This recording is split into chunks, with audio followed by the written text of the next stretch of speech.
Frank's Red Hot is the perfect blend of flavor and heat, so you can use an entire bottle to make recipes like buffalo chicken dip or buffalo nachos, or even things that don't start with buffalo.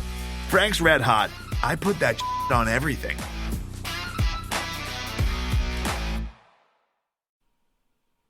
Craig. You're choosing to listen to this podcast. This podcast is not going to be as good as last week. This is my reminder here that it's not going to be as good. Okay, there we go. No, it's not. It's going to be crap compared to last week. Do you know what song that was, Jeff? I don't. Well, that's fine. I'll talk about it later. I won't give it away yet. Yeah, this is Podcast versus Everyone. I'm Craig Powers. With me is Jeff Newser. We do not have Ken Pomeroy here this week. Dang it. Or John Andrushek. Dang it. I know. Like, people thought, hey, this podcast got an immediate upgrade. Yeah, or people just listen to that one. They're like, I really like that Pomeroy guy and that basketball coach. He sounds smart. I don't know who these other two idiots are. Wait, oh man, it's just those guys left? Shit. That's who stayed? God. Got a raw deal. Andrushek and Pomeroy would be a great podcast. Yeah, I'd listen to that. That'd be awesome. Like that's no shade on Ken's, other podcasts that he does or has done. But a podcast with Pomeroy and an analytics minded coach, like a regular thing, would be super cool. Yeah. Like that'd be awesome. And they could just the areas where they agree, they could be like, yeah, that makes sense. And the areas where the coach is like, no, you don't get it. Coaching's different. Humans are different. It'd be great. So if for some reason you're listening to this episode and you have not listened to the last episode, please go back and listen to the last episode. Yes. And then maybe go back and also listen to the first episode we have with John Andrushek. Yes. Definitely two of my favorite episodes ever of this podcast. Probably my two favorite episodes. Yeah. That was a huge episode we had last week. We'll try to follow it up with our regular banter, but it won't be as cool, and it won't have Ken Pomeroy tweeting about it afterwards. Nah, we're gonna we already know that this is gonna be worse. So we'll just ride with it. We're gonna power through. We're going to, we had low standards when we started this thing over a year ago, and our standards are still low. Yeah. So. Even though we burst through the standard, like we exceeded expectations beyond everything. Now we're back to normal. We're back to we don't care. Back to crap. Yeah, back to the crap. Sorry, everybody. But we do have Cougs stuff to talk about. We do. A whole one of our Cougs was drafted in the NFL draft. Yeah, that was a little surprising, right? Well, actually, I don't know that it was surprising that it was only one. It was just surprising which one. Mm-hmm. So yeah, I think particularly early in the draft process, it seemed like pretty much a guarantee that Gordon would be kind of a 5th, 6th, 7th round guy, Anthony Gordon, but he went undrafted, and there was a few head-scratching quarterbacks that were drafted in front of him. I picked up following the draft probably about the 6th round. That's what I figured. Okay, now I'll watch it. So on Saturday I was watching it, and I got that Dez Patmon hit. That's awesome. Awesome to see him get drafted, but the whole time you're kind of the guy you were expecting to get drafted was Gordon, and it just never happened. And obviously, you talk about these undrafted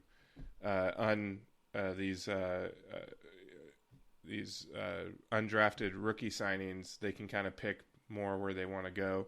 But still, I think a big moment that a kid kind of dreams of is hearing their name drafted, and Anthony Gordon didn't get to hear that, so that was a bummer.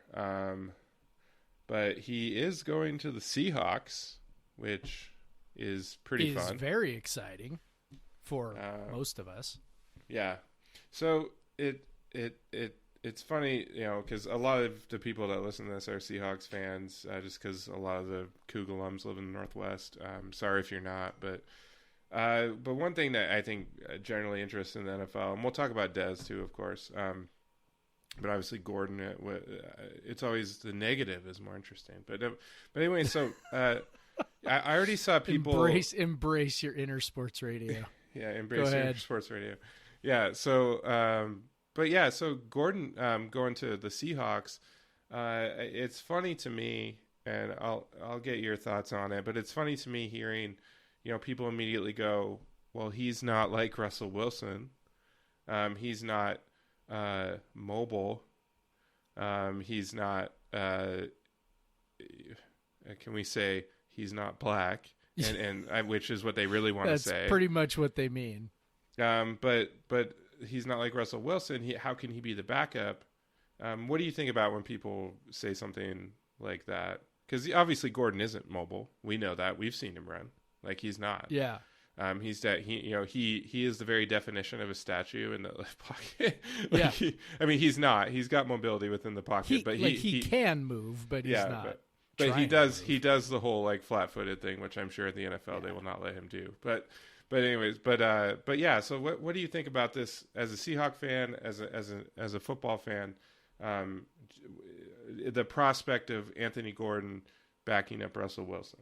Well, I know that you and I are on the same page in believing now that Russell Wilson's mobility has been greatly overstated for a few years. Right. He's extremely elusive. There's no doubt about that, right? He's extremely good at avoiding all of the free rushers that come, waltzing through the Seahawks offensive line. So he's definitely got that going for him. But in terms of, being an out-and-out runner anymore, he just doesn't do that anymore. And the times when they run, this happened multiple times last year where they'd run like a read option type look and, he'd keep it and maybe – try and basically he's left at this point, maybe he can pick up some yards if he fools somebody, but he's not the guy that he was like 3 or 4 years ago, let alone the guy he was, 7 years ago or 8 years ago when he came into the league. And that's not a knock on him. That's just, he's not a runner anymore. So I don't think it's weird that, they are looking at a backup quarterback who's not a runner. They've done that. Austin Davis was their backup quarterback, right? For a while. He's not a runner. So I think in that offense, number one, you've got to be able to hand the ball off. And I'm sure Anthony Gordon can do that. But the other thing is, and this is the thing that I but really, can he, Jeff? Yeah. Well, maybe. I don't know. He's got to do it from under center. He didn't do it in college.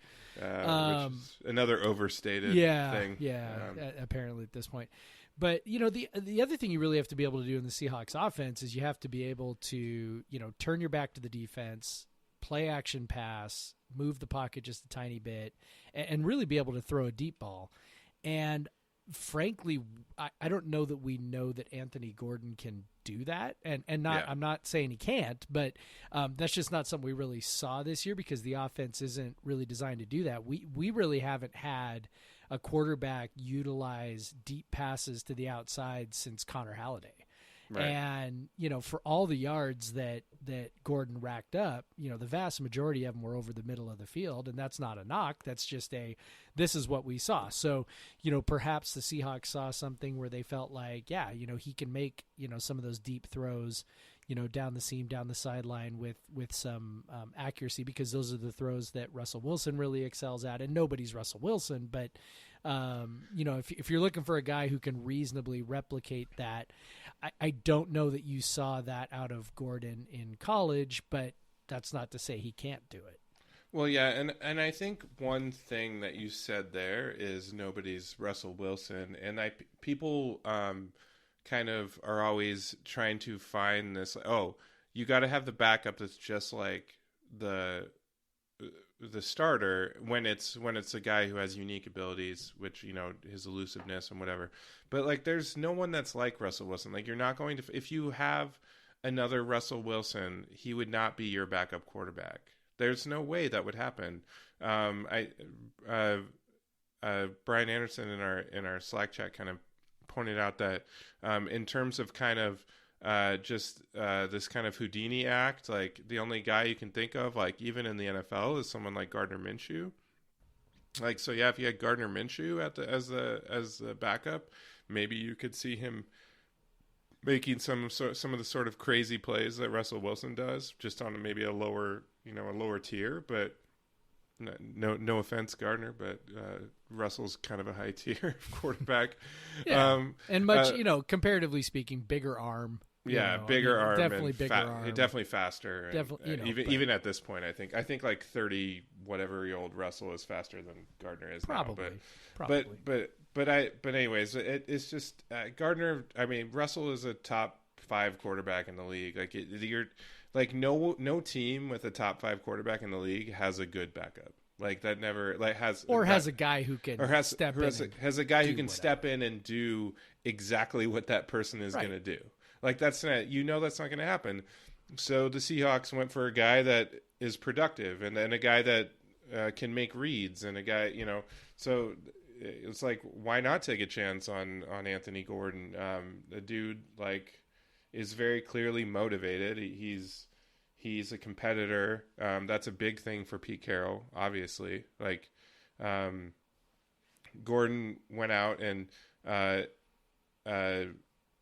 they brought in 2 guys 2 years in a row, basically for him to compete with. He lost out to Gardner Minshew. Oh no, but like barely.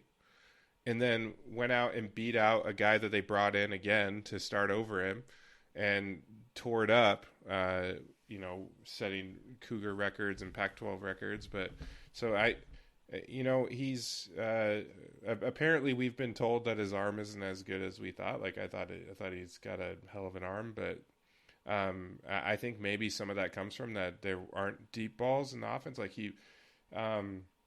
I will say a lot of the Seahawks deep balls are like deep posts, so they're not a lot of sideline balls. There are sidelines ones, but when I think of those play action ones, they're often deep posts to Metcalf or Tyler Lockett. Tyler Lockett, yeah. I don't know. Again, he's competing very much to be a backup. This is not even close to the situation with Nick Foles, and like where he was like a middling quarterback. If for some reason Russ got hurt, like Gordon would step in and then he would lose his job as soon as, like, no matter how good he played. Right. Like if Russ came back, he would take the job back. So it's not like that. So it didn't seem like Gordon obviously was not going to get that opportunity to, be in a position where he could battle for a starting job.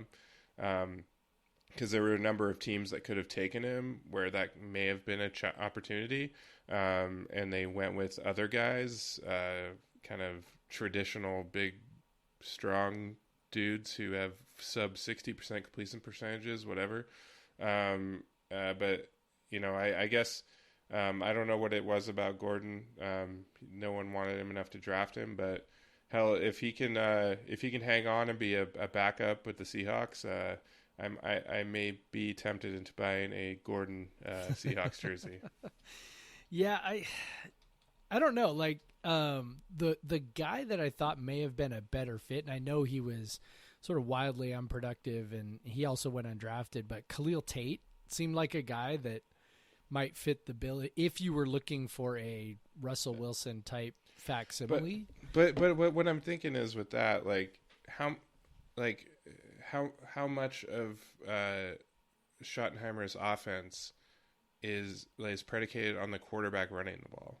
Like it's zero? Not. And actually I wasn't thinking as much about him running the ball. I was thinking more about the deep ball that he throws, which was the most beautiful deep ball I've seen in college in the last 3 years, right? I mean, he could just float it up and he throws it like Russell Wilson does. Flick of the wrist, 70 yards. Yeah. Flick of the wrist, 70 yards, and he throws it like Russell Wilson does, big rainbows that drop down vertically into the guy's hands. So, but I read up a little bit, Khalil Tate, if you told me 3 years ago Khalil Tate was going to go undrafted, I might have smacked you.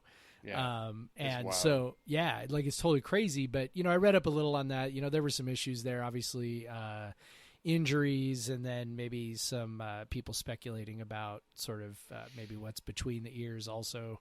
And so, maybe there were some issues there. But at any rate, super happy for Gordon that he's there. Major bummed out he didn't get drafted. I think he deserved it. Sometimes I wonder what GMs are looking at and what they're thinking about, and what they value.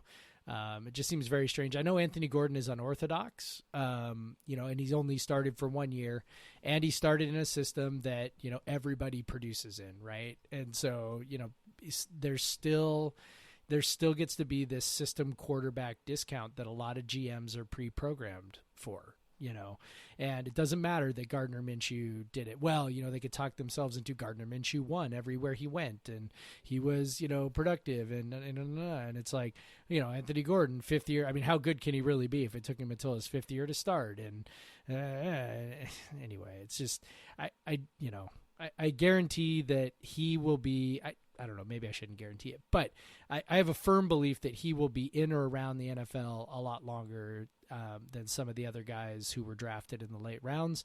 And maybe that's a matter of, he makes a roster for a couple of years, hangs around a practice squad for a couple of years, whatever. But it's going to be proven that some of those guys that were taken in the later rounds simply cannot play. And, it's again, you're going to end up wondering, what were they looking at? But, I'm not sure how you throw away the productivity that Gordon had as a fluke of some variety, because he was so very good. Maybe people are worried about the interceptions, but I mean, come on, man. 1 year starter. You imagine that those things are gonna go down a little bit. Maybe you look at first year starter throwing for damn near 6,000 yards. I mean, that's pretty good. Yeah, and honestly, like as a fan, I love the dude, and I wanted, and we always want, as a fan, we want these players to have that moment, and it sucks that he didn't, but I have no doubt that he'll work his tail off to make the best of whatever opportunity he gets. It's a bummer, mini camp and stuff like that. I think that hurt a guy like him. I think he could have spent some more time with teams and maybe convince them a little more, but that didn't work out. But one thing on Tate, because you mentioned him, if he had, I think if he had redshirted, I was thinking, like, say he redshirts, and then he has maybe that 20. Let's see, so he redshirt 2016. He comes in 2017, still lights the world on fire. I guess he wouldn't be able to leave at the same time. He'd still have to wait to leave, so it wouldn't have changed. But I don't know. It's just like, it's crazy. Like if Tate, it's kind of like people with Trevor Lawrence. If he would have left last year, it'd be the number 1 draft pick. I mean, he's still kind of on track for that. But if Tate could have left after 27, his sophomore year, like, he would have been a first round top 10 draft pick. Yeah. Like, it's crazy. Like, he was so good. Like, he was just one of the best college players I've ever seen for whatever 8 games, whatever it was, like, and it was amazing to watch, and horrible to, like, really terrible to watch against WSU. Yeah, why did he have to be good in that little span when he played us? Like, yeah, right. Why couldn't he have been good some other time? But yeah, he definitely threw some deep balls in that game, but yeah. Anyways, let's talk about Dez, man. He drafted by the Colts. Yeah. Who have been running their organization pretty solidly recently. Yeah. It's one of those things where you can tell the draft analysts will just, like, they'll decide, like, certain organizations know what they're doing before the draft, and then whatever they do is perfect. Like, they're like, the Colts again. They did it again. They did it again. So. They drafted Dez. They drafted a few wide receivers. They're definitely looking to kind of revamp their offense. They have a great offensive line. So whoever's throwing the ball to Dez will be not sacked very much. So he'll get it out. I think. What do you think Dez's chances are there with he's got the physical tools, we know, but what about can he hack it in the NFL? Well, I think what you always want for a receiver, because 5 or 6 of those guys are going to make the roster, is you want an opportunity where maybe there's not a clear cut 2 or 3 guys on the roster, so that you're battling as many guys as possible for as many spots as possible. And so right. Going to a roster like the Colts is a pretty good situation because number one, they've got really just one receiver basically who's any good, and that's T.Y. Hilton. And so you've got that, and he is oft injured anyway. So there's kind of that going for him. And then obviously they drafted some guys. They drafted Michael Pittman, who's was a monster at USC. So absolutely. So obviously he's going to make the roster. But after that, you really got a whole bunch of young guys, and a bunch of guys who got some shots last year. I should know a couple of them, made their way through my fantasy football team. So and they frankly, weren't that good. So he's really got every opportunity to make that roster. And like a lot of guys, he's going to have to prove, those back end of the roster wide receivers going to have to play special teams. Right. And I cannot say this with 100% certainty because I didn't pay attention that much, but I'm fairly certain he played a pretty significant amount of special teams at times. I was going to say that. I'm not positive. Yeah, I can't. I definitely have seen him out there. Okay, I was going to say I wouldn't bet my house on it, but I'm fairly certain just because we had a tendency under Leach to play pretty significant players on special teams, and particularly wide receivers who were rotating anyway. So, big body. Obviously, they were intrigued on some level about his physical tools. Felt like maybe he could be. I would guess. Felt like maybe with those physical tools, he could be a reasonably effective special teams player. I think he's got as good a shot, to make that roster. As he could. Got a veteran quarterback now in Phillip Rivers, so that part's nice. That's actually, I think, helpful. And I just I would love for him. I think we sort of drooled over his potential for for 5 years, pretty much since the time he was signed. And there were flashes, there were moments. His first half of 2018 was on a rate based standard where you look at things like, yards per target and catch rate and things like that.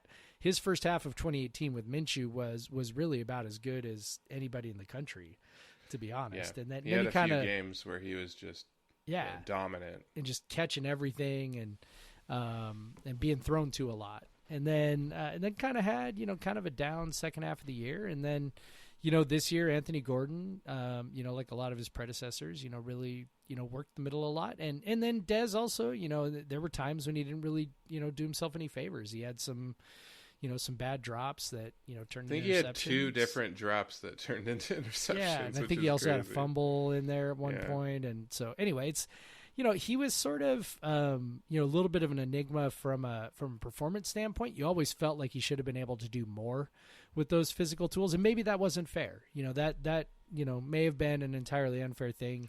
Well, I think that's some when I kept reading the the draft evaluations is that he's big, but he doesn't use his body the way you would hope, and so he wasn't as physical. Didn't win the 50-50 balls. Now against Gardner, with Gardner, he threw that back shoulder that Dez loves a lot. Mm-hmm. And Falk threw that back shoulder for Dez too. Like, although Dez was younger with Falk, so he didn't get as much time. But Gordon didn't throw that ball nearly as much. And I maybe there was just kind of a mismatch of and obviously he was splitting time with Easop Winston, who was a community college teammate of Anthony Gordon, and so maybe there was a little bit more of a tendency to throw the stuff that Winston likes when you're looking that way, and not as much stuff that Dez likes. But that's just speculation. But I don't know. Like he is a monster, and I would love to see him. Like you could see him, being a productive wide receiver in the NFL just based on, like you said, the stretches he's had as a Coug, and just that, I love that picture that we use. And we have it on our post on Coug Center about Dez getting drafted, is that stiff arm of the against Colorado in Gardner's year, and when he basically stiff armed a guy for 30 yards down the field, and so that was kind of like shows perfectly his strength as a wide receiver, his physical ability. And so it's just you hope that he can turn that into to NFL success, because it's always fun to watch these guys in the NFL. But yeah, like you said, he's got a chance. Like you said, NFL, like a veteran quarterback, that means you're probably going to get some good balls, and like you're going to have a guy that's reading it. If you're open, he's going to throw it to you. Rivers he's not going to be locking in on one guy, anything like that. Obviously he's getting up in age, but he's still been productive. So hopefully that helps Dez. If he's open, he'll get the ball.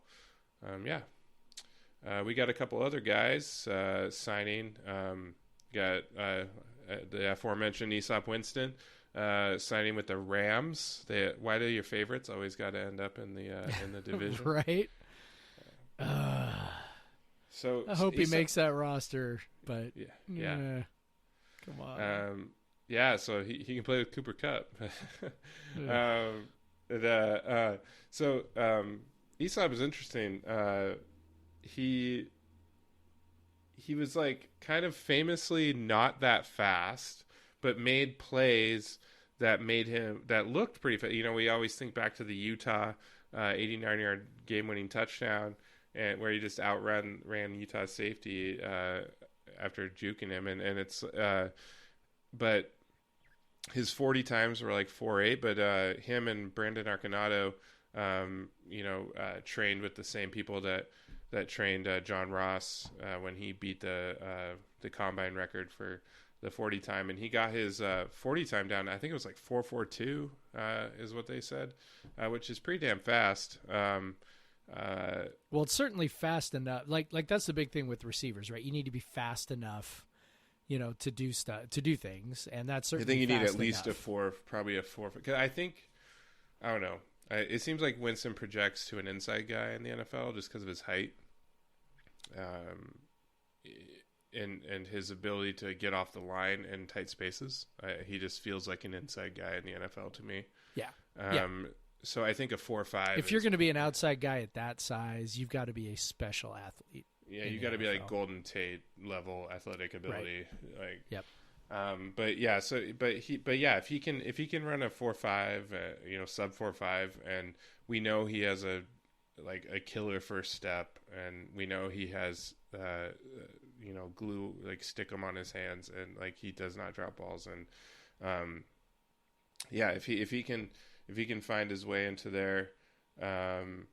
Obviously, they have a couple guys at the top, but after that, it's like with the Colts, they don't have a lot of other guys that you would expect to stick around. So I think that's a good spot for him. Again, a guy that has just had so many reps and such a chance to prove himself, more than most guys that come out of college. Like he probably caught more balls and more touchdowns, had more targets in 2 years than any 4-year wide receiver would have, and so you would hope that helps him out when he goes to there, and the fact that he's in a more kind of open spread offense that definitely has some air raid principles. I think it's a pretty good spot. Yeah, and maybe he can show something again. Special teams, maybe he can show something as a returner, particularly maybe a punt returner. That seems like something that would suit his skill set. And again, you look at the Rams. They have obviously you mentioned Cooper Kupp.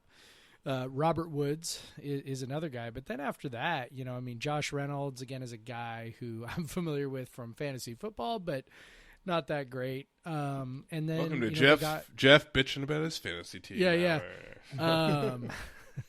Yeah. Nobody wants to hear about your fantasy football team, Nooser. But they had Brandon Cooks. He's not there anymore. So, Yeah, I mean, opportunities for sure there for a guy like that, and I hope he absolutely kills it, man. That guy deserves it. The only thing that I'm left wondering is how it's even possible that someone could shave that much time off their 40. All that does is make me think like something was wrong with them before. Well, yeah, and did you read the article that Theo wrote? It's so basically him and Arconato went to the same people, and apparently Arconato just had no idea how to run. They said, which is funny. You think back to Jesus Montero with the Mariners, but it's so Arconato looking like he's stomping the ground while he's running to first base. Yeah, that's so Arconato got down to like a 4.6 or high 4.5 or something as well. You do wonder too. It's like they're training him to run the 40-yard dash, yes, which is different than running on a football field. But also, you can see like Winston, even though he ran a shitty 40-yard dash before, he was definitely fast on the football field. Like he would torch dudes and like be wide open down the field for a touchdown. Like, you think back to the Houston game and they had some pretty fast corners and he's wide open for a 50-yard touchdown. Like, and he's at the Utah and plenty of other times when he just torched dudes because like he just knows how to get open. And Arconato's the same way. I kind of halfway expected him to land somewhere just because, there's this kind of unique position and of former air raid receivers that don't look like NFL guys that find their way. And Arconato definitely like showed he knows what he's doing last year, and so hopefully it's not over. He could still find his way somewhere. He would definitely be a prime guy who would end up in a mini camp, except there are no mini camps. Yeah, that's what sucks this year. He might end up in a mini camp and get someone's attention and be invited back, to training camp in the fall. But since there are no mini camps, So hopefully, hopefully I still think gets Marcus an invite. Strong would be another guy that probably would have got a mini camp invite. Yep. So hopefully they'll get invites, when July rolls around and, camps open back up. And, presuming that happens, I don't know that any of us knows what's going to happen. Shout out to PJ. So, I think we'll just, cross our fingers and hope that guy gets a shot. I'd love to see him, get a shot. And, that'd be a hell of a story. And sometimes people, I saw a lot of, I saw a lot of tweets about how, Arconato was so good and so productive and how could he not get drafted and, he's going to make a camp and surprise somebody. And I'm like, I don't know. I think sometimes I see working at a high school, I hear that kind of stuff too. Like, oh, that guy could totally play the Pac-12. And I'm like, you have your calibration is so off in terms of what it takes to make it at that level. And when you see a person who's truly a, elite athlete at a level, right? And you're like, oh yeah, that's different. So that's the kind of thing that Arconato's got working against him. Like, for example, a guy who made the Seahawks roster last year who who was kind of didn't really play a whole lot, was kind of active and inactive and on and off the practice squad was John Ursua. And that's a guy who's, if we're just talking physical measurables, is better than Arconato's in every way. And he was a more productive college receiver at Hawaii. Right. So, and yet, this is a guy who was, I think he was a 7th round pick and, had a really tough time, breaking in. It's just really tough if you're not a special athlete in some way. And maybe Arconato can make it happen. I wouldn't put it past him, given what he did. But look, a year ago we were laughing at the possibility that he could be a starting wide receiver in the fall, right? So, yeah, we thought we were just like totally screwed. Oh, ha ha ha! Yeah, Brandon Arconato is so great. Sure, whatever. I've been hearing that for 3 years. Then he turned out he was essential. It turned out we looked like idiots. So yeah, and he was great. It's not the first time. But yeah, it's I hope he gets a chance. And then Easop's just one of those guys that was fun as hell to watch, and it'd be great to keep seeing him play because he's just got some about him that's just a blast to watch. And but yeah, and then of course we got to mention sorry for Fred Mauigoa, who got an unsigned or undrafted contract with the Carolina Panthers. So that's good to see. Obviously, he's been a steady presence on the offensive line for a long time with 3 different quarterbacks. So it's cool to see him get a chance as well. And, he's a guy who really got better every year, and, started playing really, really young. And, early on it was kind of like, is he big enough? Is he strong enough? I mean, there were, a couple of years there where he would, I won't say regularly, but too often got sort of bulldozed right into the backfield if he got singled up against somebody. And, we got to this senior year, and I don't know about you, but I don't think I recall that happening ever this year. At least blatantly, just him getting run over into the backfield, getting out leveraged and whatnot. So good for him, man. Again, another great story. Kid from Samoa, comes to Pullman, spends all those years in Pullman, and now he's heading all the way out to the East Coast to be in Carolina, to be in Charlotte, North Carolina. And, certainly a very cool thing for him, and well-deserved. He's a guy who got better every year, and you love seeing guys like that, particularly a guy who's so quiet and unassuming, but really turned out to be the rock of the offensive line. And good for him. Yeah. It's interesting. Jeff in his post shared a tweet that said 31% of NFL rosters were undrafted free agents. Of course, that's kind of a numbers thing. It'd be interesting to see like snaps played and stuff like that too. Yeah. But still, that just shows that they're, these guys make rosters pretty regularly. Like this is a way that teams acquire talent. We think about the wide receivers. One of the Seahawks' best wide receivers in their history, Doug Baldwin, was undrafted free agent. So there are definitely positions. It seems weird in this day that a quarterback would go undrafted, and it just seems like they've gotten better at analyzing that. But I hope that works out. But it's I'll talk about just one guy drafted this year. That's kind of like I don't know what that says about the program, where you got 1 6th-round pick, where you got like other Pac-12 programs that have multiple half a dozen picks or whatever throughout the thing, and a bunch of other guys that are kind of on the radar, and the only team that didn't have a pick is Arizona. It was kind of surprising, but yeah, you think the kind of just having 1 6th-round pick out of the whole roster, is that any indication of being worried about the health of the program? Yeah. I mean, I don't think this is any, big surprise or revelation based off the things we've talked about, right?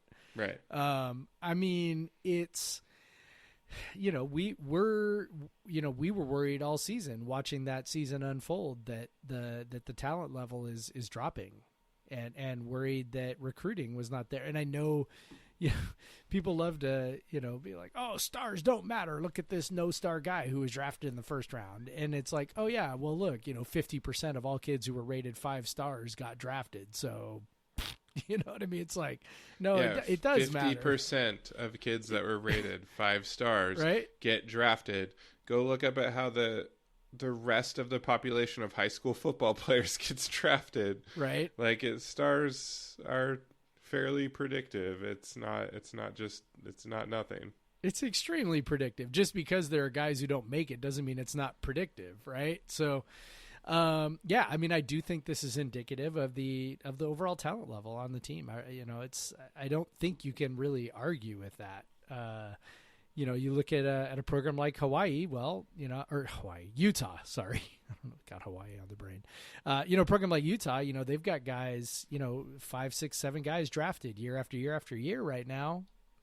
They've kind of passed us in the Pac-12. So, and I don't know. Particularly the big guys, too. They got a lot of big guys drafted. Yep. So, and the other thing is, I don't know when you look at this roster if you see that changing in the near future. I mean, I think everybody assumes, whenever Max Borghi comes out, he's going to be a draft pick. But Abe Lucas. Abe Lucas probably will be. But, as I look at maybe Travell Harris is a guy who could. For return possibility. Return possibilities and just, as an inside receiver, depending on how he develops. If Tay Martin has a big year, I could see that, that happening on offense. If, maybe Liam Ryan moves back inside, there's maybe a chance there. So I mean, these things are all possible. You look at the defense, you go, and maybe we should include Jalen Thompson in this because as a supplemental pick, that's technically, I know that he played last year, but that means he would have been a mid-round draft pick. Right. Sure. And that means that a team gave up a pick in this draft to draft him.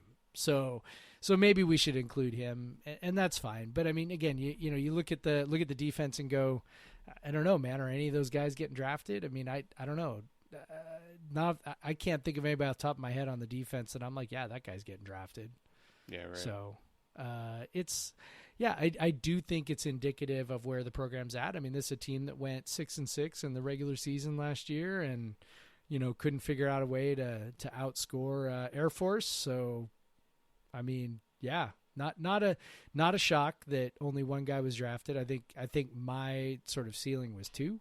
I kind of thought, well, maybe we'll get 2, and to have it kind of turn out that way, I think is more of an affirmation of a little bit of the worry we've got, and again maybe a little bit of a signal that a change was in order, and may end up being a good thing.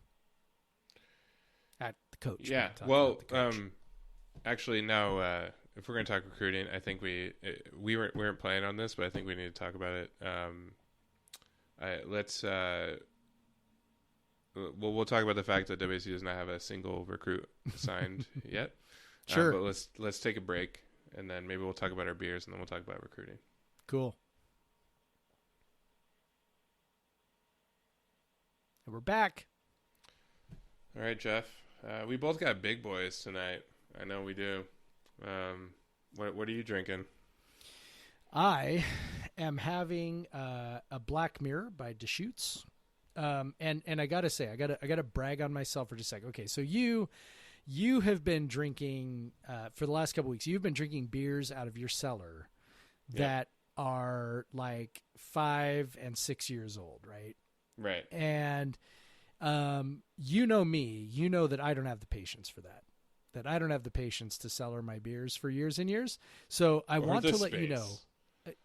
I want to let. Yeah, I mean, I could make space if I needed to. I mean, I could make. Don't go down that road, my man. Don't go. I have a garage. I mean. Yeah, don't do. Well, that's not a. It's not a great cellaring space. A garage. Yeah, that's true. Unless it's pretty. If you want to temp control it and keep it, true. But it's anyways. True. Yeah. Just don't go down that road, basically, is what I'm saying. Just don't do that. Well, okay. So I won't go down that road. But I will tell you that I have had this bottle of Black Mirror for a year. And so you should be proud of me. You should be proud of me for letting it sit there. I feel like I remember when you bought it, you sent a picture, because I don't think I've had that one. They had it at Costco. I don't. So a lot of times if I'm at Costco and they're selling some of the, they a lot of times they get the big Deschutes beers there. And so I'll grab one and. It's okay. And that's more of a personal preference thing on it. Really heavy black licorice flavor to it. And I'm not a big fan of black licorice. Yeah. On the bottle, it says toffee and fruit. and I'm like, it mostly tastes like black licorice to me. So, but it's okay. You know, I'm liking it more as it's warming up. The flavor's, you know, a little more mellow. It's mellowing out a little bit as it gets warmer. Probably mellowing out a little bit as I get deeper into it too. So, but yeah, I mean, I'm not disappointed. I'm mostly just proud of myself. It's described as a black barley wine, which is it's like, is that not a stout? I'm kind of confused, but yeah, tomato. But yeah, I don't know. Yeah, if they brew it and it has those like toffee characteristics, then yeah, sure, it's barley wine. I've actually never had that beer, so I've kind of past the point where I seek out any sort of new like Deschutes barrel aged beers, just because I've moved on to other breweries barrel aged beers. But as you may have noticed, I've been drinking a lot of my old Deschutes barrel aged beers, and that's been fun. Yeah. But I got one from deep in the cellar tonight. It is so I don't know if you know you didn't know what song I sang at the top, but that was a parody of Tool's Parabola. There we go. So what I'm drinking tonight is 2015 Parabola from Firestone. My thinking was a parabola is, of course, a U-shape with a peak at the top, and then you find yourself cascading towards the bottom. We have hit our peak last week, having Ken Palm on the podcast, and we are now headed downhill. Nothing is going to be as good as that. So that was my thinking with the song and with this beer. This is a barrel-aged Imperial Stout. Definitely kind of in the kind of OG style, like where when you get a lot of barrel-aged stouts now, like they're going for like this kind of brownie batter, fudgy taste, and even though this has the ABV that you would expect from those things, 14%, it still is kind of like sort of lighter and more barrel focused, even though it's 5 years old. It's very good. It reminds me of a lot of barrel-aged stouts of when I first got into barrel-aged stouts. I had been buying it probably every year until they there was one year so Firestone Walker was purchased by Duvel Mortgott, and then Duvel Mortgott also owns Boulevard Brewing in Kansas City. And there was one year, I think it was 2017 or 2018, they actually Firestone didn't have the capacity to brew and barrel Parabola in their own facility, and so they did it at Boulevard. So the Firestone Walker people didn't even make the beer.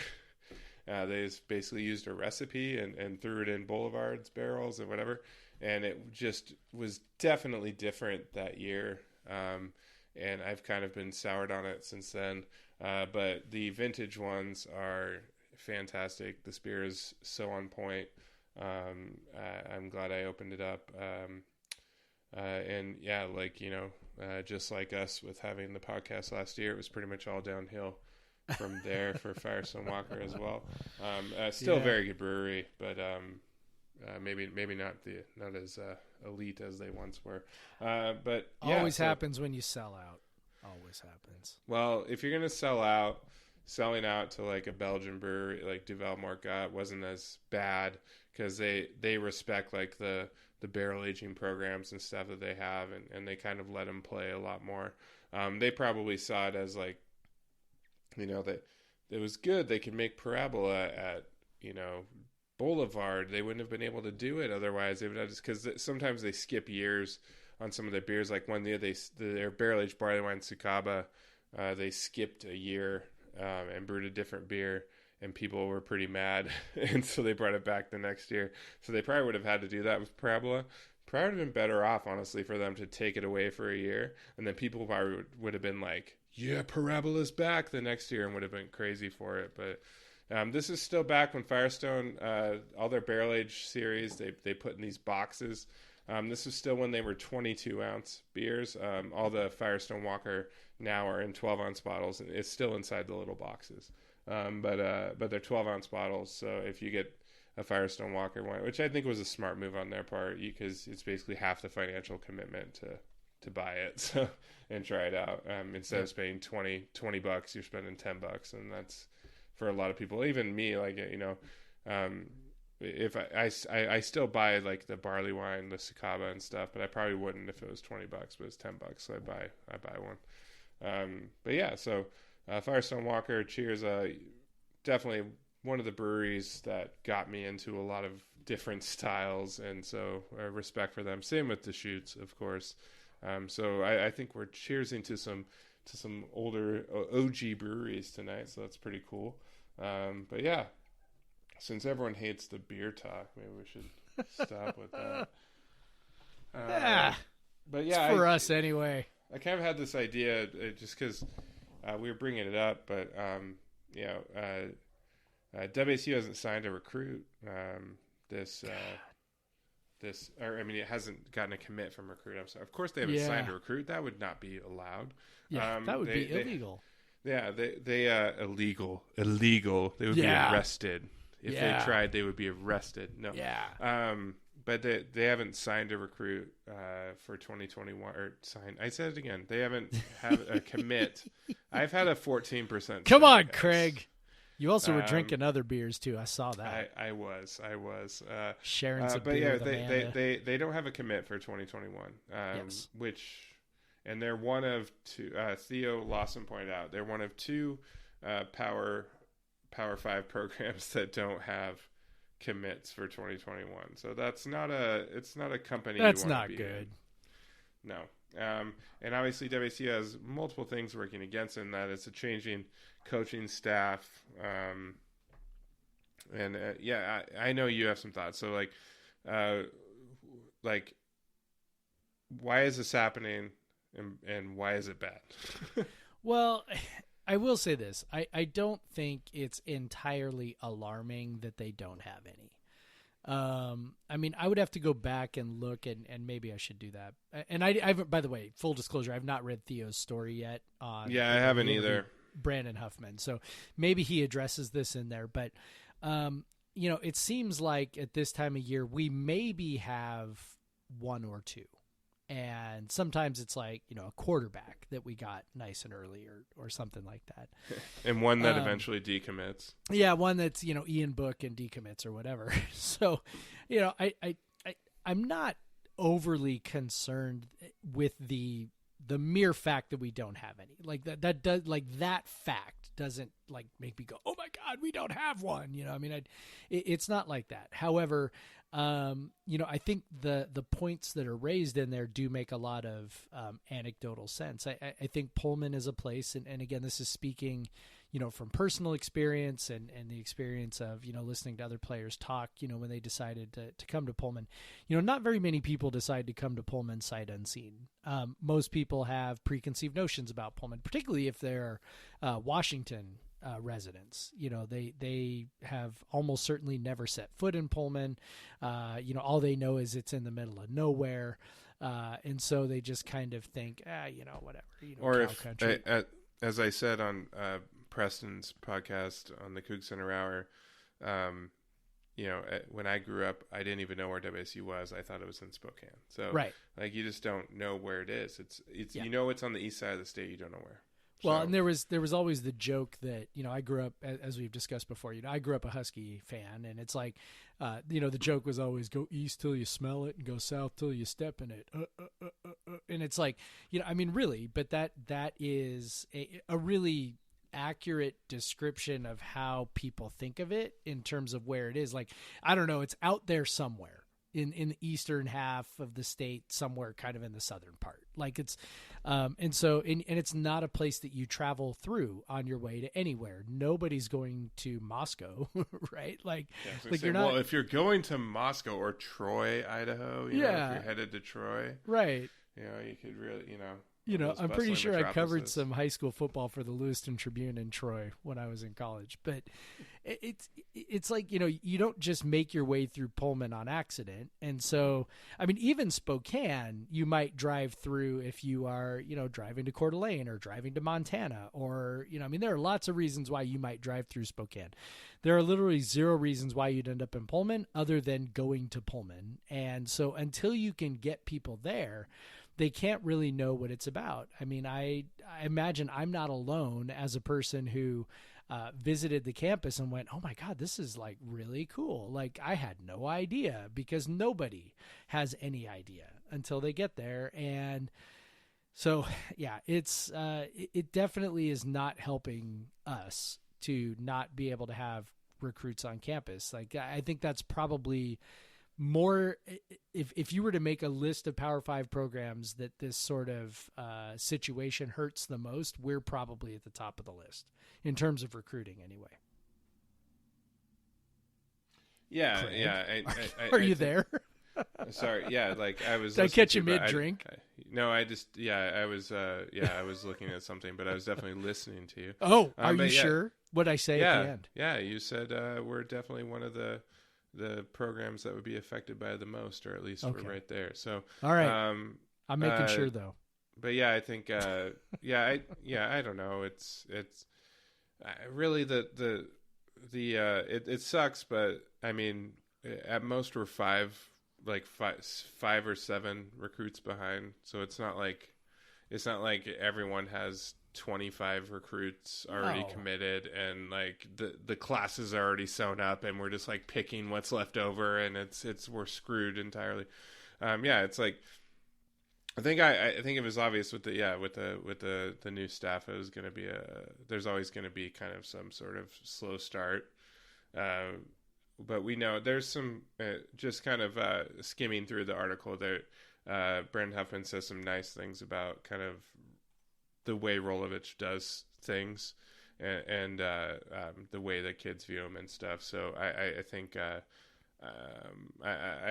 I think we have a head coach that's going to be more active than he was in the past, and so and as Huffman and Theo talk about in this article. So that'll kind of make up for some things maybe that, but obviously that's going to help when he can actually go see kids and bring kids to Pullman and stuff. We need that. So yeah. And truthfully, the kids wouldn't be coming to Pullman that much right now. So they typically do use this time to come up, like junior days during spring practice, unofficial visits, things like that. True. So especially the Washington kids, that's when you get them to come over and visit. Well, yeah, junior day, so of course. Yeah. Definitely missing out on that. But look, I'm looking at the list of commits in the Pac-12. Okay, so here's a list of. You want to know how many teams have more than 2 commits right now in the Pac-12? Take a guess. How many have more than 2? 4. That's it. 4. Okay. It's Washington, Oregon, Cal, and USC, and that's it. So those are the only teams with 4. UCLA has 2, Stanford has 2, Arizona State has 2, Utah with 1, Colorado with 1, Oregon State with 2, and Arizona with 0. How will we catch up? So I mean, it's like, what if we got 2 commits tomorrow? Oh my God, everything's different. You know what I mean? Like, so I don't know. I'm not. It's not causing me to lose any sleep, but I also think, this is probably not good for us and probably does harm recruiting, because I think if you can get them on campus, and then especially with, Rolovich and his ability to sell things, I think, that should be a winning combination. You really should get that first class boost. I know that, it's that first class after the one that's, year zero class, right? That next class is the one where you can really sell them on the hope and the vision. And, unfortunately Rolovich isn't really getting that opportunity. Yeah. That's what, goddamn COVID. I've taught B to say stupid COVID, because she'll be like, she'll be like, I'll wear like a Sounders shirt, be like, oh, we go to Sounders, we go to the Sounders, or whatever, and so or we see Jeff. I know. But yeah, so I've taught her to say stupid COVID. But yeah, stupid COVID. Although we did have Ken Palm last week because of COVID. So yeah, whatever. Trade-offs. Side note, and we're suddenly Borussia Dortmund fans because of COVID. So oh yeah, dude, we'll have to talk about that on the podcast. I got my jacket. I got my. That'll be a funny story. My kit, as they call it. I got my. I got my scarf. Jersey. I'm ready to go. Let's go. Okay. People right now are like, what are they talking about? We'll talk about that later. Maybe when the Bundesliga starts playing again. Yeah. But on the bright side, okay, I have one. I did. By the way, I did get to see B today. We should let the listeners know this. I dropped off a beer at your house, and handed it to Amanda from a safe distance. And B, hi Jeff, and I'm like, she melts my heart, dude. Yeah, dude, she loves you. You definitely have made a good impression on her every time. She'll just like, so if she sees me wearing a Sounders shirt, she'll be like, oh, Sounders. Oh, Jeff? Uncle Jeff? I see Jeff? I'm like, yeah, but yeah, that was the plan. We had the season tickets. That was going to be all what we did all spring and summer and fall was go to Sounders games. Whatever. Yeah. Side note, before we move on, we got to talk about this. This new NCAA proposed rules. But I'm going to say, so this bottle I'm looking at, I was just looking at it. This 2015 Parabola. Yeah. So if you spin it to the side, above like where the barcode is and where it says like Firestone Walker Brewing Company, Paso Robles, California. It says 2014 vintage Parabola Stout Asian Bourbon Barrel. So it says 2015 on the bottle, but it says 2014. So they obviously forgot to change that part of the label. That's pretty funny. I wonder if that's common. I don't know. That's hilarious. Yeah, that's funny. All right. Anyways, so yeah. So couple things. One, the NCAA, has proposed some rules. They may be moving to allow students to receive compensation for promoting things.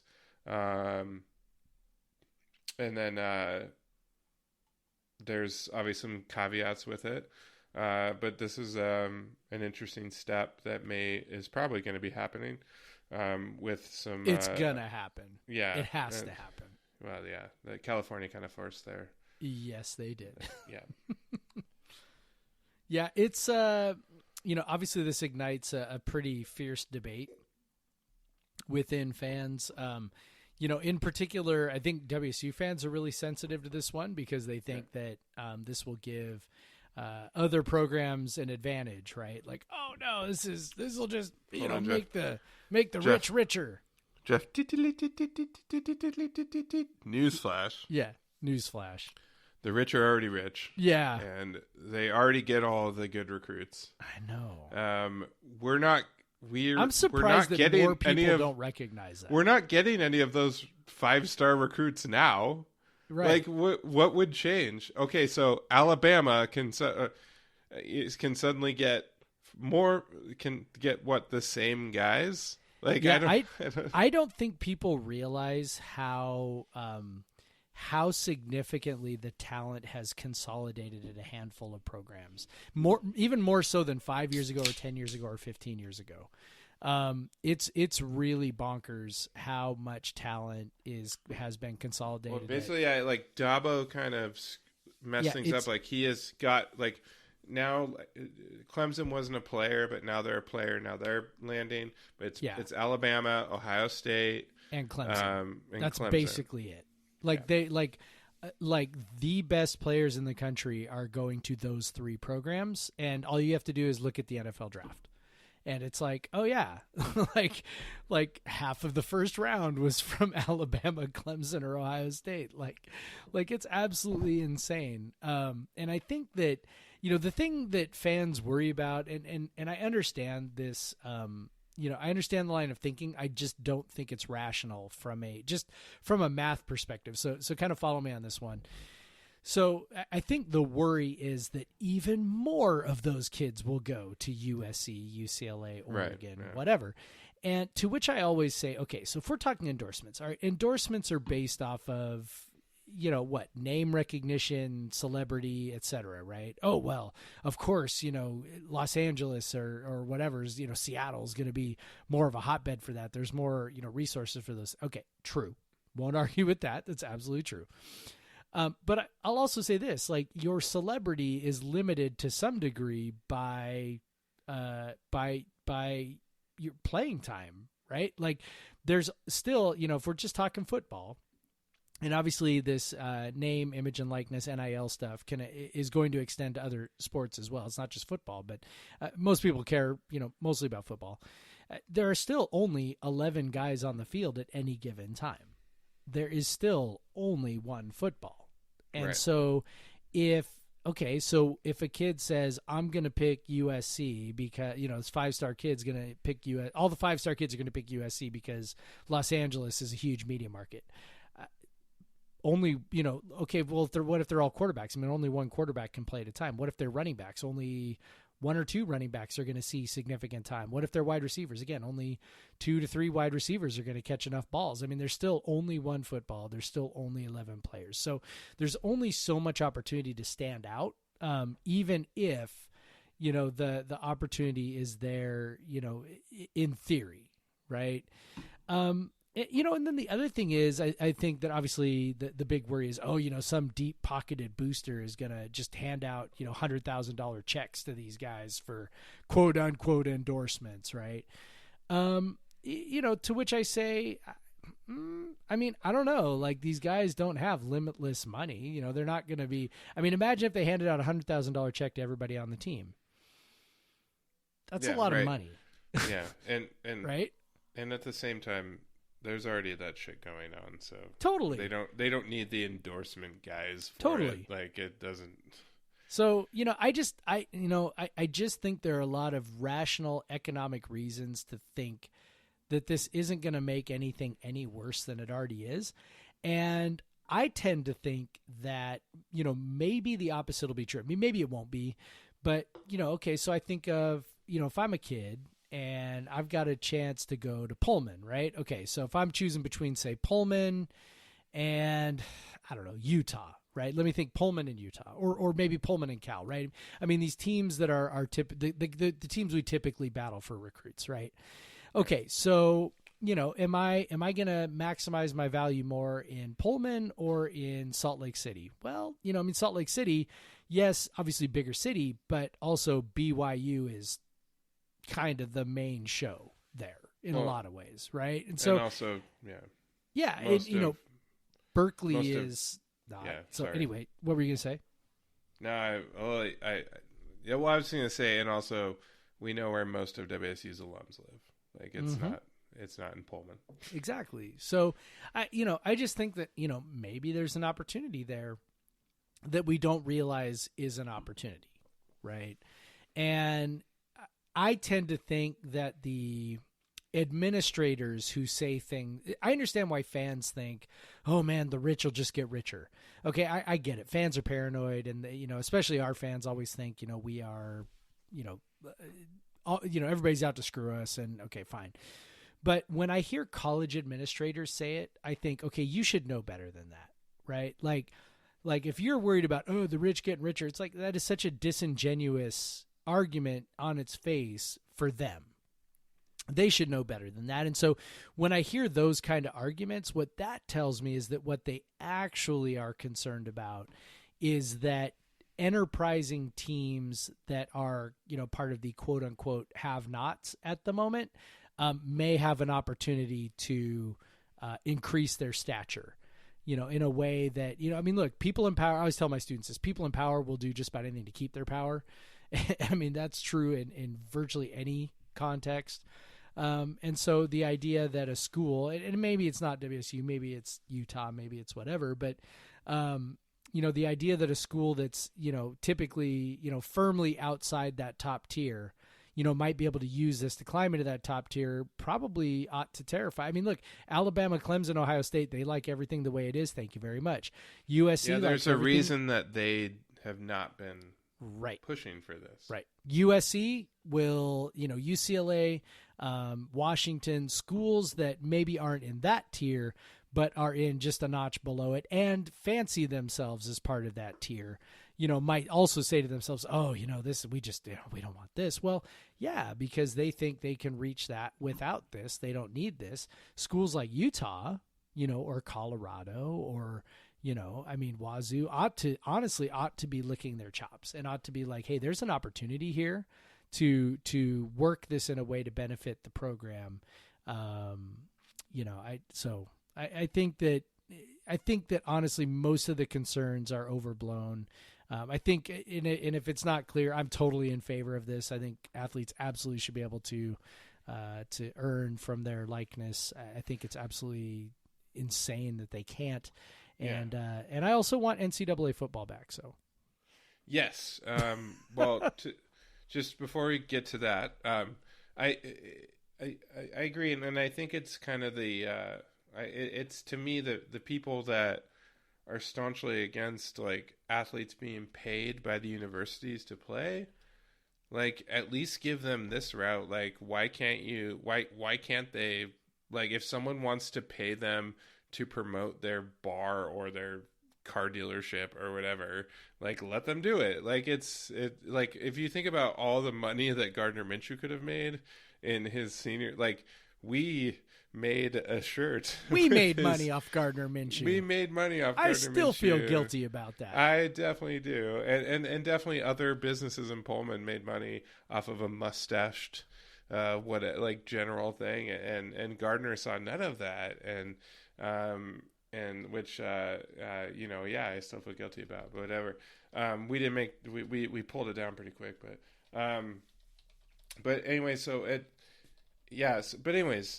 NCAA football, the football game, the video game, the greatest video game series of all time ever, which was taken from us unceremoniously 7 years ago at this point. Has it been that long? I think that I still on my PS3. I think the most recent one I have is NCAA 14, which would be mean it came out in 2013. 13, yeah. So it's got our 2013 Cougs. You can still because this game is so beloved. People go through and make entire NCAA rosters with all the players' names on them that you can get, like, pretty easily and use and still play NCAA 14 with the updated rosters. That's how much people love that game. I even saw someone say that, like, just bring it back. You could have the same graphics and the same engine as the 2014 just game. Make we don't us care. a new one. Just give me a new one. I don't care. But yeah, exactly. Like, that's hilarious. Seriously, I want to play with the Cougs on my PS4 or my PS5 next year, and like that seems amazing. Like, that's literally it. I know. Oh my god, there were like, it was just like it's such a different experience in like Madden. Like, because there's the whole like program building aspect of it, the recruiting, everything. Like, it was the dynasty mode was so fun. Like, dynasty mode was amazing. Like, you didn't even play the game most of the time. You just sim through dynasty mode, recruit your guys.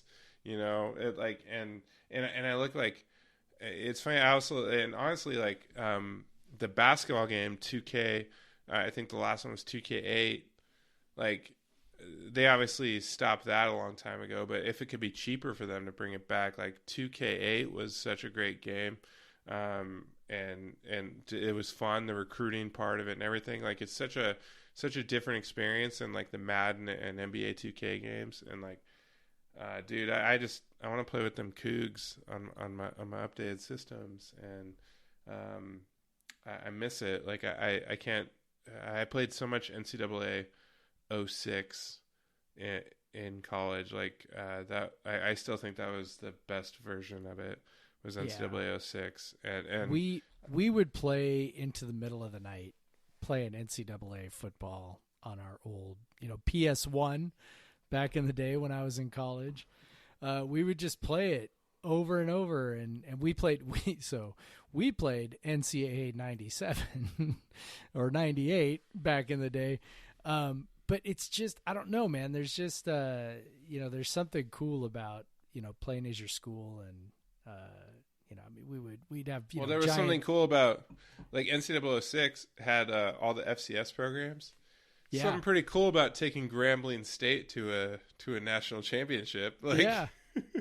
Well, and it's got also, I mean, you get all of the other quirks too. I mean, you get all the different offenses, right? I mean, you could run the air raid, you could run the triple option, you can, there are a lot of things you could do in there to make it interesting. And so, yeah, it's I miss it, and it's really the only game. I mean, I'm pretty much a religious, FIFA soccer player at this point on my Xbox, which, suddenly I have time to do again because I'm at home all day, every day. But, this is pretty much the only game that I think could really make a run at my time from a sports perspective. I made a comment to my students yesterday on a Zoom classroom meeting that FIFA is the perfect sports game. But, I think I was speaking mostly about the current ones because NCAA football is definitely, a notch above that. It's definitely got a special place in my heart.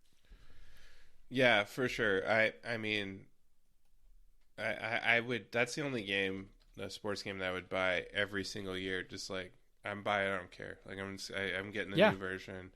I don't care. And even if not that much was updated, whatever. Like that. If this, it's kind of funny. Everyone been freaking out because players can do their likenesses. Like, well, I'm not sure if EA or whoever is going to go out and try to secure if there was some sort of players union, like the NFL play. So if you play Madden, they have to get rights from the NFL for all the franchises, and then they have to get rights from the NFL Players Union for the players' names. There is no players union in NCAA, so it would be very difficult for them to get those rights, because they still would be making the weird player that is exactly like the player, number 5 USC number 5, right? Who's a running back, who's the best player in the world, is maybe no, that's not Reggie Bush, that's USC number 5. USC number 5. Yeah, but yeah, you still they're still gonna run into that. So that seems weird to me. I always, so I don't know if it changes anything. It's so hard to get those rights to the players, without some sort of group, like a union or some sort of player group where you could just say, okay, we have rights to all the players in the NCAA. We're allowed to make, even if it's just running back number 5, we can still do that.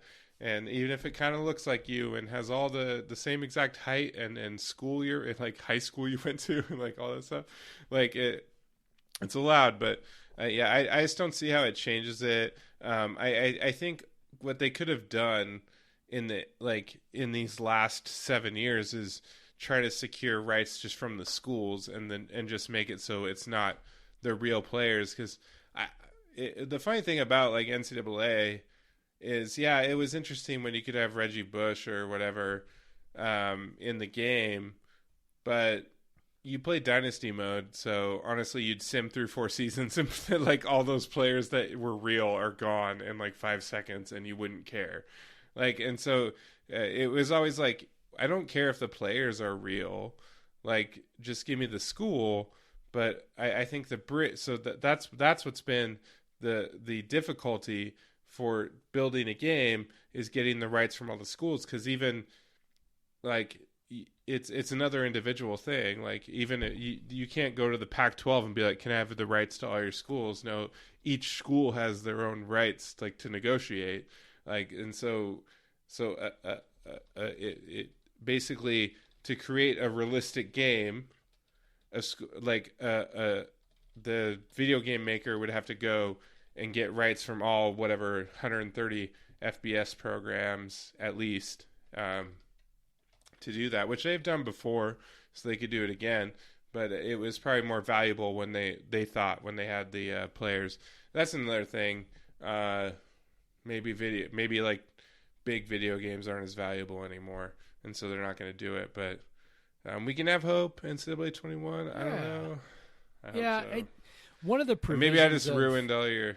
Maybe poured way too much rain on your parades, but it's okay. It's the parabola talking. It's all right. One of the provisions of the recommendations from the NCAA is that players would be able to hire an agent for the purpose of negotiating endorsements. So I would not be surprised if there was an organization that popped up for organizing benefits on behalf of large groups of players. So in other words, an organization that would pop up and say, hey, we'll negotiate, video game rights for you. We'll negotiate. I mean, I don't know. I'm trying to think of something else where it would be where group rights would come into play. I'm sure that some agent would come up with that. Yeah. Too, And so, they just, talk to the players, get them to sign up for that and sign over their negotiating rights. And hey, if we can negotiate a deal, you'll get, X percentage of whatever. And so if you're this agent, you have to hire 130 interns to go to every single campus. Every single campus to get everybody signed up. Go to practice and be like, I need everyone to sign. Yeah. Even the walk-ons. Come on. But I do think, I'm sure there are ways that they could, that their group licensing rights could be collectivized in a way that they could make money that I'm not thinking of. So, but I would imagine it'd be something like that, something like a players association that negotiates those things on their behalf. They get a royalty check and everybody wins. And, I think that probably is the most likely outcome whenever this gets adopted. But it's, look, Jay Billis, who's a great follow on Twitter. But you have to say but that at the same time, would the star of the team want to sign on to the group agreement that everyone gets X money for being in the now we're game? getting back to like Ken Griffey Jr. baseball stuff, right? Where it's yeah, I mean that's gonna happen, right? Or Barry, there was always the video games and they never had Barry Bonds in them, or the video games he that wasn't never part had of the NFL. He wasn't part of the NLBPA. Yeah, he never had Charles Barkley. Right. Was not in a bunch of games. Michael Jordan wasn't in a bunch of games. Correct. They took themselves out. So, maybe we wouldn't see the Trevor Lawrence wouldn't be in NCAA 21. He'd have his own. I don't think, I don't know. I don't think that'll be a huge issue, to be honest. But, yeah, we can hope. This is still probably a couple years away. The NCAA established a committee, which then now has made some recommendations, and they won't be voted on for months and months and months. And, so it's probably still, you're probably looking at the soonest like an NCAA 23 situation, but I'll be like, I'll be 50 by the time that happens, but. Yeah, well, your kids will be old enough that you'll have more time to play video games. So. God, my kids suck at sports games, man. It's so annoying. Well, they have hardly any to play anymore. I'm like, play. They want to play FIFA with me. I'm like, no, you don't. And they're like, yeah, we want to play. I'm like, dude, I will annihilate you. And yeah, but like, that's okay. And then I go beat them like 6-0, and they're like, Dad, you beat me too bad. And I'm like, then play the game and get better at it. Come on. I don't have a problem. Are you giving them the time to play that game, or are you? They have the time to play. They have the time to play games, but they choose to play stupid things like Fortnite and Minecraft, which I don't understand one bit. So those aren't sports games, you idiots. I know, right? Whatever. Well, I'm playing Spider-Man right now, which is a great game, the PS4 game. It is. I don't mostly because your child is like Spider-Man. Well, no. Truthfully, I don't play sports games like I did when I was younger. If you had me play Madden now, I would be terrible at it. I'm really bad at FIFA. I have it, but I just don't. I don't have the interest in sports games like I used to. I mostly play like campaign games and like open world games and stuff like that. Like it's just see, I have a hard time with those games because they take like real time commitment. Sports games I can just play like a game or two. How much do you play FIFA? Like how much have you played FIFA? No, but see, here's the thing. You're right. You're right that I've played it a lot. So you're correct about that. But if I wanted to, I could play just like a game in a day, and then it's like that's it. I could play. How much does the game? How long does the game take? 20 minutes. Yeah, 15 like, minutes. Now with like PS4, I can do like one mission on Spider-Man, and they have like you put your PS4 into rest mode. Okay. And then when you go back to it, you don't. It doesn't have to load. Like it doesn't have That's to like true. load I mean, up. You don't my have to turn Xbox it on. does the same thing. Yeah, I'm sure the Xbox does the same thing. It does. And like so, like it's way easier to do bits and pieces. Like, but yeah, whenever I you pick do up wanna... a new campaign, I'm like, what was I doing? Where was I going? Like I played a couple summers ago. I played Tomb Raider, and it was fun. But it was also like I couldn't ever just play it for 20 minutes and then put it down. Like I could not do it. Well, that's true. You can't do that. Well, some of the like the Spider-Man one has a lot of like little missions you can do. So I'm like, oh, like Amanda's taking the kid up to put her to bed. I know it's going to take 20 minutes. So I'm just going to play a little bit and then I'll stop. But yeah, there are. And then when everyone goes to bed, I think I'm going to play for an hour and then I play for 3 hours and then I'm tired in the morning and whatever. So I understand what you mean. But yeah, I just think, I don't know, like the sports games have veered so hard towards simulation that I think their learning curve is so steep. Like I play FIFA, but I just play on like fucking Rookie or whatever. Like it's like I don't want to learn how to play a new like at this point in my life, I don't want to try to become good at a new sports game. And like the baseball games are so hard now. Like I don't even touch those. They're so hard. Like give me Ken Griffey baseball, give me RBI baseball, like just give me simple shit. Like give me NBA Live 95, NBA Jam, like give me that shit. Everything is so hard. Like I play NBA 2K, like it's fun, but yeah, like it's so complicated. Yeah. The football ones are still, because it's just like it's football. Like they haven't changed them that much. Like they're really the same as they always were. I mean, push a button to snap it. Yeah. Push a button which receiver you want to throw to. It's not terribly complicated. Yeah, but baseball games have totally locked me out. I can't play any new ones anymore. They're ridiculous. Like they're so hard. Way too hard. Like FIFA is fun on the lower levels, like cause you're just like, oh, I'll take that ball from you, and I'm gonna run down the field, and I'm gonna score a goal.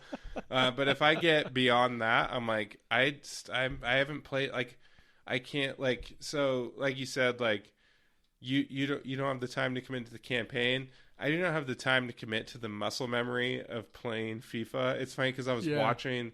They're having MLS players play against each other for FIFA. And, like, one of the commentators said, like, you can tell this guy has played a lot of FIFA because what he's doing right now, like, that's only because he has played hours of it. He's dominating the other guy. Right. And I remember that from when I was a kid. Like, if you played this game forever, you know every little thing to do. And you just destroy other people when they play you. Yeah. But, like, so I just don't, like, I just don't, I can't stand being bad at something for that long anymore to be good at it. So I'm like, the learning curves are too high. If I do play a sports game, it's on low levels. I don't get good at it. I would never play like online against anybody else because I would just get destroyed. If you played me in FIFA, you would crush me like you crush your children. Like it's like, I'm not good at it. That actually sounds kind of fun. Like I'd take a little bit of joy in that for sure. Whatever, man. No, I would do with you. No, listen, I would do with you like I do with my children, where I would pick, some terrible team, and I'd let you be, something like, Liverpool or something, and we'd try and even it up that way. Well, the thing is, I never played soccer games growing up too, so I don't have any like. You have this like progression of knowledge of playing certain games for a long time. I've been playing FIFA for like 3 years now, so yeah, I've gotten to a point where, like you mentioned, the muscle memory, has kicked in, and I figured out some things with that. So, but I do think it's a really incredible game though, because it's, you get continuous action. It's not particularly complicated. Most of the controls are fairly intuitive. It's just not difficult. I did try to get into NBA 2K20, which was included. Because they offer that shit at like basement prices. Yeah, it was in our Xbox Live Gold Game Pass, whatever. So I did get started on that. And the reason why I got into it, for a minute was because you can create an expansion team, and you can also download graphics from user created graphics. And lo and behold, I could make the Sonics. Well, there you go. Yeah, and so I ended up signing Kawhi Leonard in free agency and drafting Zion Williamson, and so my team is actually pretty good. But I don't know. It's kind of sitting there right now waiting for me, because I'm like, I've been playing FIFA a lot, and I'm like, I don't know. And I still have not started a season with Borussia Dortmund, which I still need to do. Oh, yeah, I'm gonna do that now. I have FIFA 19 on my Switch. I don't have it on my PS4. I will say this. Okay, so I had FIFA 19 on my Switch. I had FIFA 18 and FIFA 17 on my Xbox, and I now have FIFA 20 on my Xbox. And I will tell you that the Xbox version is much better than the Switch version. So I should, if I want to play it, I should get a PS4. I would, if I were you, I would look for a cheap sale on the PS4 version. All right. For FIFA 20. It's and by the way, FIFA 20 is really a really significant change from FIFA 19. Like 19 was, how this happened in the NCAA games, right? You'd go through like 2, 3, maybe even 4 years of very similar kind of gameplay, and then they would change it pretty significantly. FIFA 20 is that. It's like a pretty significant change from the previous year's games in terms of the engine and the gameplay. So yeah, I'd recommend, if you decide to get into it, I'd recommend getting FIFA 20 for your PS4. Well, now that I am a huge Borussia Dortmund fan. Hell yeah, you are. BVB, baby. BVB 09. Do they say 09? We need to find these things out. Is it 09? Is it 09? We have a lot of things to find out. We got a lot of stuff to figure out on this. Yeah. We have PJ. Maybe we can have him do some recon for us. Yeah, we're gonna have to have PJ drive over there and be a part of the yellow wall. Yeah, exactly. I need pictures of PJ in the yellow wall. He is also a Borussia Dortmund fan now. It's not. Yes, he has no is. choice. Whether he likes it or not. You listening to the podcast are now a Borussia Dortmund fan. That's right. We're gonna turn all Coug fans into Borussia Dortmund fans. And then we're gonna have the Crimson Wall. Hell yeah. That's what we're gonna do. All right. Well, man. Oh, I think we've gone long enough. Oh my god. I can't believe we stretched out to 90 minutes. But I can. We can talk about anything forever, dude. Yeah. That's what happens when you're friends. And your friends don't get to hang out and drink beer together. This is all we get. Well, thank you for dropping that beer off. You're welcome. Hey, maybe next week we should drink. We each have one. Maybe next week we should drink those. That is a hell of an idea. Let's do that. Let's do that. All right. All right. Then we can talk about it. Yeah. Should people subscribe? They should. Should they email us? podcastversuseveryone@gmail.com. Should they follow us on Twitter? At podversuseveryone and at the Craig Powers. Yeah. What else should they do? They should say go Cougs. Go Cougs.